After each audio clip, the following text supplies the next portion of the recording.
বাংলাদেশের ইতিহাসে অন্যতম বেদনাদায়ক শিল্প দুর্ঘটনা রানা প্লাজা ধসের ১২ বছর পূর্ণ হল গত ২৪ এপ্রিল। ২০১৩ সালের ২৪ এপ্রিল সাভারে অবস্থিত ৯ তলা রানা প্লাজা ধসে প্রাণ হারান অন্তত ১১৩৪ জন শ্রমিক, আহত হন কয়েক হাজার লোক। নিহতদের অধিকাংশই ছিলেন তৈরি পোশাক কারখানার শ্রমিক, যারা কিনা স্বপ্ন দেখতেন নিজের এবং পরিবারের জন্য একটি সুন্দর ভবিষ্যৎ গড়ার। ভবনটিতে আগে থেকেই ফাটলের খবর পাওয়া গিয়েছিল, কিন্তু তা সত্ত্বেও শ্রমিকদের কাজে ফেরানো হয়। সকাল ৯টার কিছু পরে ভবনটি সম্পূর্ণ ধসে পড়ে। মুহূর্তের মধ্যে ধ্বংসস্তূপে পরিণত হয় সব।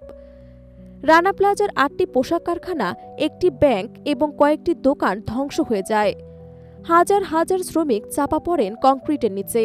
শত শত উদ্ধারকারী, স্বেচ্ছাসেবক এবং সেনাবাহিনীর সদস্য অক্লান্ত প্রচেষ্টায় জীবিত এবং মৃতদেহ উদ্ধার করেন, যা চলতে থাকে কয়েক সপ্তাহ ধরে। রানা প্লাজা ধসের পর জাতীয় এবং আন্তর্জাতিক পর্যায়ে ব্যাপক প্রতিক্রিয়া তৈরি হয়। শ্রমিক নিরাপত্তা, ভবন নির্মাণের মান এবং কর্মপরিবেশের ন্যূনতা নিয়ে তীব্র আলোচনা শুরু হয়। এই নিন্দনীয় ঘটনার পর আন্তর্জাতিক উদ্যোগে গঠিত হয় accord on fire and building safety in Bangladesh এবং alliance for Bangladesh worker safety, যা পোশাক কারখানাগুলোর নিরাপত্তা বাড়াতে গুরুত্বপূর্ণ ভূমিকা রাখে। নিরাপত্তা মান যাচাই, অবকাঠামোগত সংস্কার এবং শ্রমিক প্রশিক্ষণ এই কার্যক্রমের মূল অংশ ছিল। তবে রানা প্লাজার ১২ বছর পর শ্রমিকের নিরাপত্তা নিশ্চিত করা নিয়ে প্রশ্ন রয়ে গেছে।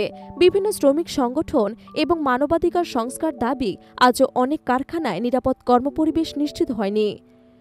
দুর্ঘটনায় ক্ষতিগ্রস্ত অনেক পরিবার আজও ক্ষতিপূরণের জন্য সংগ্রাম করছেন। যদিও বিভিন্ন উদ্যোগের মাধ্যমে আর্থিক সহায়তা এবং পুনর্বাসন কার্যক্রম পরিচালিত হয়েছে, তবে তা সকল ক্ষতিগ্রস্তদের জন্য পর্যাপ্ত ছিল না বলে অভিযোগ রয়েছে। রানা প্লাজা ধসের স্মরণে সাভার এবং রাজধানী ঢাকাসহ দেশের বিভিন্ন স্থানে আজ নানা কর্মসূচি পালিত হয়। নিহতদের স্মরণে শহীদ মিনারে এবং ঘটনাস্থলে পুষ্পস্তবক অর্পণ করা হয়েছে। শ্রমিক সংগঠন এবং মানবাধিকার সংস্থাগুলোর উদ্যোগে মানববন্ধন, প্রতিবাদ মিছিল এবং আলোচনা সভার আয়োজন করা হয়। বক্তারা শ্রমিকদের জন্য নিরাপদ কর্মপরিবেশ নিশ্চিত করা, ন্যায্য মজুরি প্রদান করা এবং শ্রমাধিকার রক্ষায় আরও কঠোর পদক্ষেপ গ্রহণের দাবি জানায়। রানা প্লাজা ধস কেবল একটি শিল্প দুর্ঘটনা নয়, এটি বাংলাদেশের পোশাক শিল্পের বাস্তব অবস্থা এবং শ্রমিকদের মানবাধিকার সংকটের প্রতীক হয়ে উঠেছে।